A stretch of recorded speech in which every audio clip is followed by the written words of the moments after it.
Hello, good morning, नमस्कार। आप सभी का स्वागत है स्पिरिचुअलिटी मैटर्स अध्यात्म और मेरे इस चैनल पे। आई होप सब अच्छा कर रहे होंगे अपनी लाइफ में, लाइफ को एंजॉय कर रहे होंगे, इन सत्रों का आनंद ले रहे होंगे जो निरंतर हम आपके लिए लेकर आते हैं, आपको सन्मार्ग से जोड़ते हैं। अध्यात्म के प्रति रुचि आपकी उत्पन्न हो ही रही होगी। जब आप ऐसे ज्ञान को ग्रहण करते हैं तो धीरे धीरे ही सही, लेकिन परिवर्तन तो आता ही। एक सकारात्मक परिवर्तन आपके जीवन में आता है।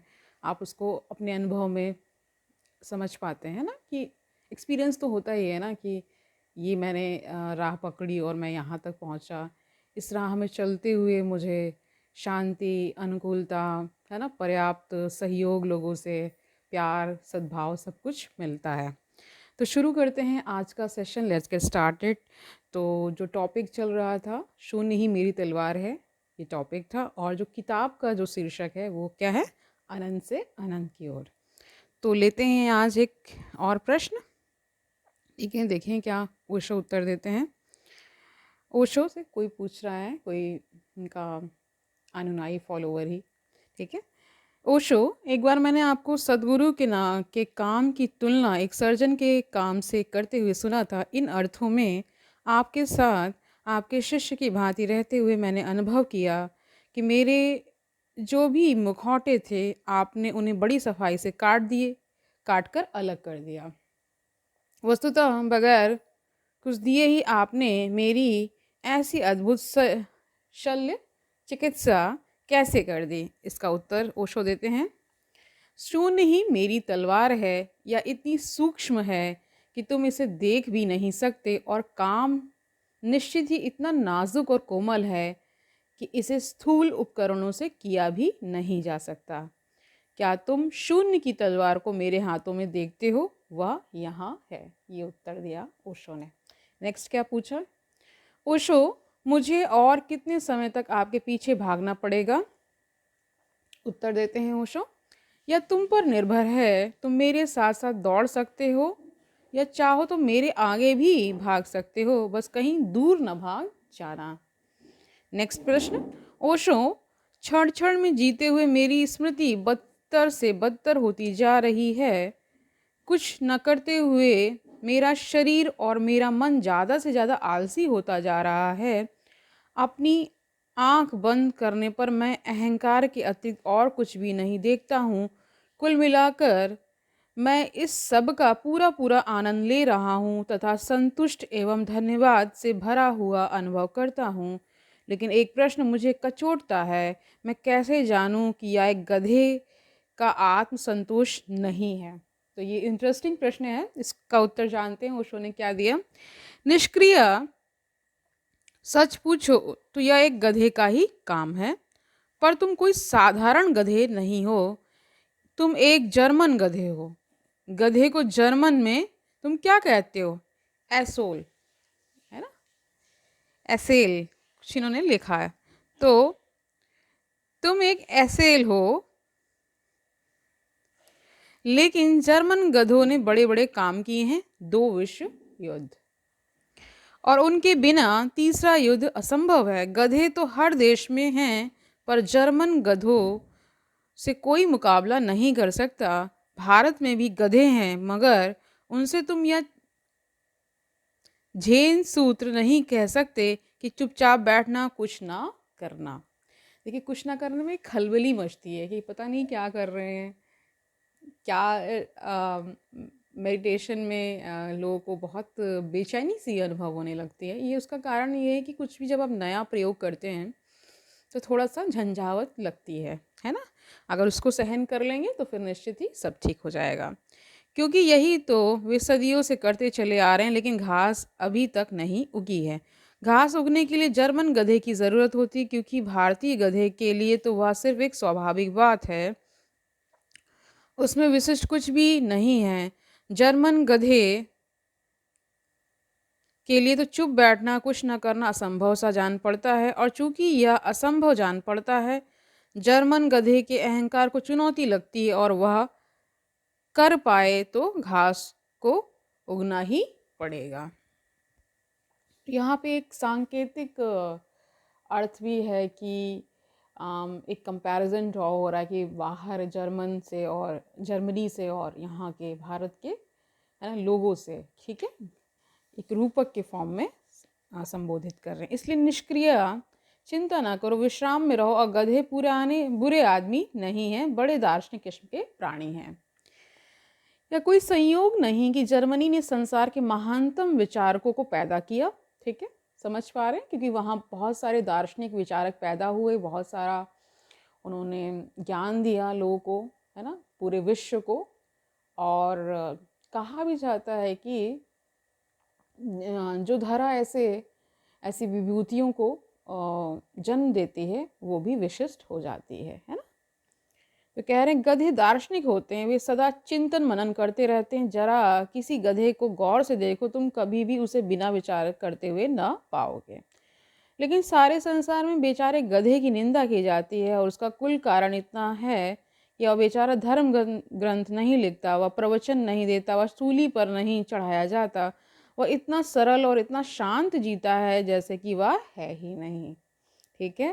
तो देखिए एक सूत्र यहाँ से भी ले सकते हैं, अगर आप ऐसा जीवन जी पाएँ जहाँ पे आपको शांत रहना पसंद आने लगे, आपको ये समझ में आने लगे कि जीवन जैसा भी मिला है उसे उसकी पूरी संपूर्णता में हमें जीना है, हमें बाहर के प्रपंचों में नहीं पड़ना है, अपने अंदर के जो गुण हैं उनको विकसित करना है, उनके प्रति जो भी कार्य हम करते हैं ना, सारे कार्यों के प्रति एक सजगता रहे, एक होश रहे, एक उसमें जागरूकता रहे, है ना। किसी से भी मिलते हैं तो उससे संवाद करते हुए, है ना, उसके साथ कुछ भी जो भी हम व्यवहार में करते हैं वो सब करते हुए पूरी जागरूकता, पूरा होश रहे। तो कह रहे हैं लेकिन सारे संसार में बेचारे गधे की निंदा की जाती है, और उसका कुल कारण इतना है कि वह बेचारा धर्म ग्रंथ नहीं लिखता, वह प्रवचन नहीं देता, वह सूली पर नहीं चढ़ाया जाता, वह इतना सरल और इतना शांत जीता है जैसे वह है ही नहीं।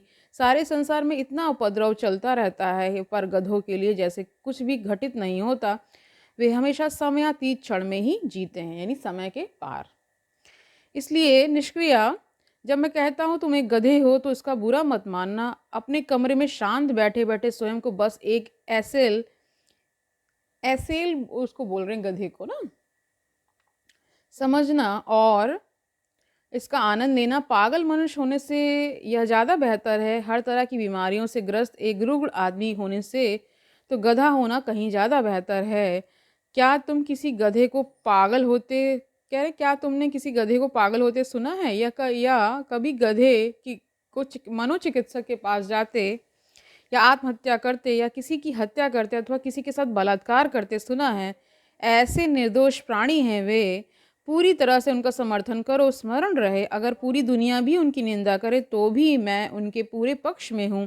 शिथिल होकर पूर्ण विश्राम में जियो, चाहे यह कितना ही कठिन क्यों न लगे, है ना।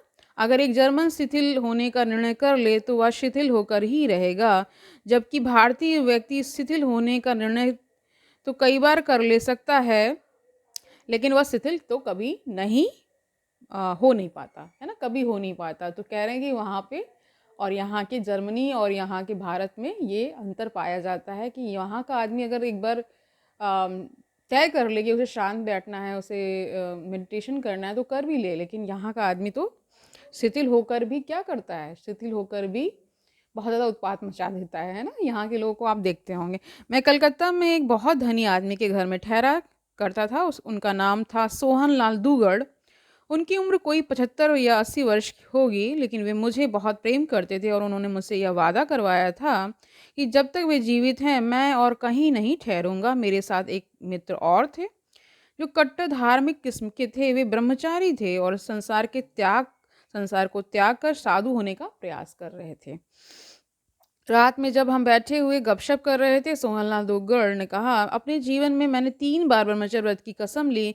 मेरे साथ वाले मित्र तो यह सुनकर बड़े प्रभावित हुए। मैंने कहा, तुम भी गजब के मूर्ख हो। अरे ब्रह्मचर्य व्रत के लिए एक बार ही कसम खाना पर्याप्त है, 3 बार?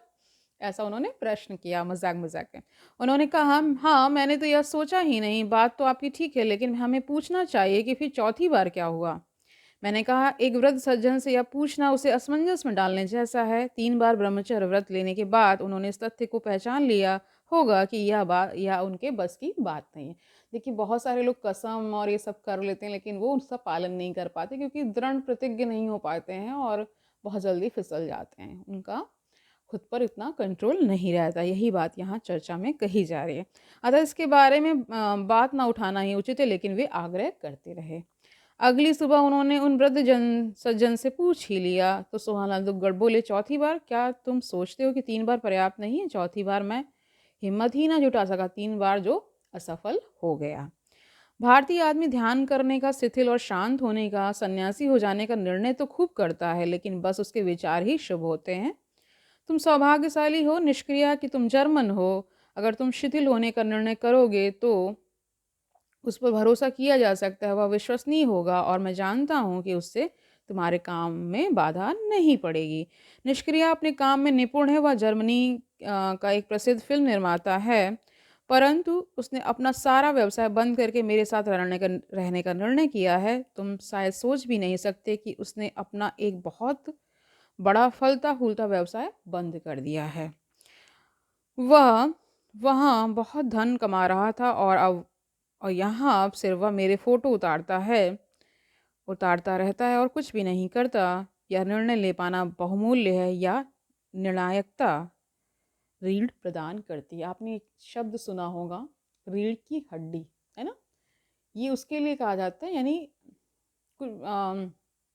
स्पाइन होना, यानी कि उस व्यक्ति के अंदर आत्मगौरव, आत्मसम्मान और जो वो कहता है वो करता है, इसका मतलब ऐसे गुणों का उसके अंदर होना, उसी को कहा जाता है कि इंसान रीढ़ की हड्डी से मतलब उसके अंदर रीढ़ की हड्डी है। ये पूरा एक चैप्टर भी कहीं था किसी आई थिंक किसी हमारे सिलेबस में ही था, है ना? तो उससे ही यहाँ आता है।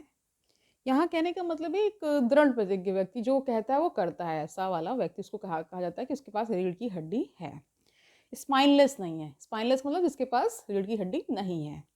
और जरा तुम उसका काम तो देखो, उस कितनी एकाग्रता से छोटी बात का भी वह ख्याल रखता है।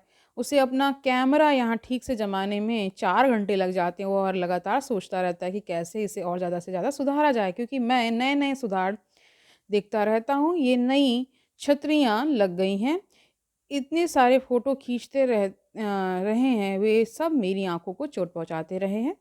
निष्क्रिया पहला व्यक्ति है जिसने मेरी आँखों के बारे में इतनी फ़िक्र ली है, इसलिए ये छतरियाँ मेरी आँखों पर इस तेज़ प्रकाश का अब ज़रा-सा भी दुष्प्रभाव नहीं पड़ता। लेकिन इतनी सूक्ष्म बातों की चिंता लेना और किसी भी बात को संपूर्णता से करने का निर्णय लेना, यह क्षमता किसी भी दिशा में मोड़ी जा सकती है। अगर अध्यात्म में संलग्न हो जाएँ तो यही गुणवत्ता, अडिगता और समर्पण बन जाएगी। देखिए, आपने ये देखा होगा कि अगर कोई व्यक्ति किसी अपनी व्यवसाय, जो भी वह व्यवसाय करता है, उसमें अगर वो निपुण है, तो जो भी वो कार्य करता है उसको बड़ी सटीकता के साथ, बहुत अच्छे से, है ना, पूरी तन्मयता के साथ करता है। ऐसा क्यों होता है? क्योंकि उसके अंदर वो गुण विकसित हो चुके हैं। अपने एक कार्य को करते हुए उसने उसमें संपूर्णता, उसमें पूर्णता प्राप्त कर ली है, इसलिए ऐसा होता है। इसलिए अगर तुम शिथिल अनुभव कर रहे हो तो यह कर्मठता के विपरीत नहीं है। यह बात भली भांति समझ ली जानी चाहिए कि विश्राम ही तो ऊर्जा का स्रोत है। इसको सक्रियता में बदला जा सकता है। रात्रि में तुम सोते हो ताकि सुबह पुनः ऊर्जा से भरे उठ सको। रात्रि व्यर्थ नहीं जाती। निद्रा उस ऊर्जा को पुनः पाने में तुम्हारी मदद करती है जिसकी तुम दिन में उपयोग कर चुके हो। फिर से तुम युवा और ताज़ा हो जाते हो। ध्यान में जो कुछ भी घटित होता है वह सृजनात्मकता, है ना, में अभिव्यक्त होगा ही। तुम जो कर रहे हो वह एक रचनात्मक कार्य है और इस सृजन के लिए तुमने सब कुछ त्याग दिया है। अपने प्रेम के लिए तुमने सब न्यौछावर कर दिया है। जब लोग इसके बारे में जानेंगे वे इसकी सराहना करेंगे। तो आज के लिए इतना ही रखते हैं। ये चैप्टर भी कंप्लीट हो चुका है। नेक्स्ट जो चैप्टर हम लेंगे कल से वो है दर्पण से मुलाकात, इसको जानेंगे। और आज की पूरी चर्चा का क्रक्स क्या है? क्रक्स ये है कि 3-4 प्रश्न उन्होंने पूछे और उन प्रश्नों के उत्तर में ओशो ने यही जवाब दिया है। उसका पूरा आप समझ सकते हैं, जो पूरा उसका निचोड़ है वो ये है कि अगर आप शिथिल होकर के आनंद में एक आसन में बैठ सकते हैं, मेडिटेशन कर सकते हैं, तो निश्चित वो आपके जीवन में परिलक्षित होगा। आपके जीवन में जो भी कुछ घटता है उसके प्रति आपके अंदर बहुत सारा आनंद, नहीं, आनंदित रहेंगे, है ना? मतलब उस आनंद में आपको खलल नहीं महसूस होगी। अगर कुछ बुरा भी घट रहा है, तो कुछ क्षणों के लिए ही वो आपको विचलित कर सकता है। कई बार ऐसी भी स्थिति आ सकती है कि आप उससे भी विचलित ना हों। ये आपने अपना प्रयास करते हुए जो भी आप योग करते हैं, है ना? और ध्यान में बैठते हैं, तो उससे क्या होता है आपके मस्तिष्क में वो सारी जो कहते हैं कि जो सिग्नल्स हैं, जो पूरे जो सर्किट है वो प्रॉपर जल्दी ज़्यादा डिफ्यूज़ नहीं होता है, मतलब उसमें ज़्यादा स्पार्किंग नहीं होती। स्पार्किंग उन लोगों के होगी जो कि थोड़ा-सा सिचुएशंस में जो बह जाते हैं, है ना? कुछ भी ज़रा-सा घटित हुआ उसके प्रति बहुत ज़्यादा नकार भाव में या तो आ जाएँगे, तो डिनायल मोड में चले जाते हैं, या फिर इतना ज़्यादा उसको ले लेते हैं कि पूरा जीवन ही नष्ट कर डालते हैं, है ना? और ये समझते हैं कि इसके आगे कुछ होगा ही नहीं। अरे! खुद से सोचिए ना कि अगर ये जीवन में ये एक स्थिति है, पूरा जीवन तो बहुत बड़ा है, उसमें ये एक स्थिति आई है, उससे मैं बहुत बड़ा हूँ, उस स्थिति से मैं बहुत बड़ा हूँ, उससे मैं निपट जाऊँगा। जब इस भाव से जीवन को जिएँगे और सकारात्मकता को अपनाएँगे अपने जीवन में। नकारात्मकता तो खुद आती है, सकारात्मकता करनी पड़ती है ना? तो इसलिए कहा जाता है अच्छे लोगों से के साथ जुड़िए, अच्छे लोगों के साथ वार्तालाप करिए, उनसे बहुत कुछ सीखने का प्रयास कीजिए। उन अच्छे लोगों में किताबें बहुत बड़ा नाम है। किताबें, संगीत, है ना? कुछ भी आप फिज़िकल एक्टिविटी कर सकते हैं। ये सारा जब आपके जीवन में आ जाएगा तो एक बैलेंस क्रिएट होता है। जब ये बैलेंस आपके जीवन में आ जाता है तो फिर बाहर से कितनी भी शोर आए, बहुत सारी समस्याएँ आ जाएँ, वो आपको विचलित नहीं करेंगी। करेंगी भी तो कुछ समय के लिए होंगी और आप उससे पार हो जाएँगे, ठीक है? क्योंकि ये ह्यूमन नेचर है, ह्यूमन टेंडेंसी है, कुछ भी अप्रिय घटता है तो बुरा तो लगता ही है ना? इसलिए ऐसा होता है। तो आज के लिए इतना ही रखते हैं, कल मिलते हैं, तब तक आनंद से रहिए, सुखपूर्वक अपना जीवन व्यतीत करिए, दूसरों को सुखी करिए और ये भी याद रखिए कि ये ज्ञान कितना आवश्यक है। शून्य मेरी तलवार है, इसको हमने कंप्लीट कर लिया है। ये ओशो का पहला, इस किताब से पहला प्रवचन था, ठीक है? कल मिलते हैं, तब तक के लिए हरि ओम तत्सत।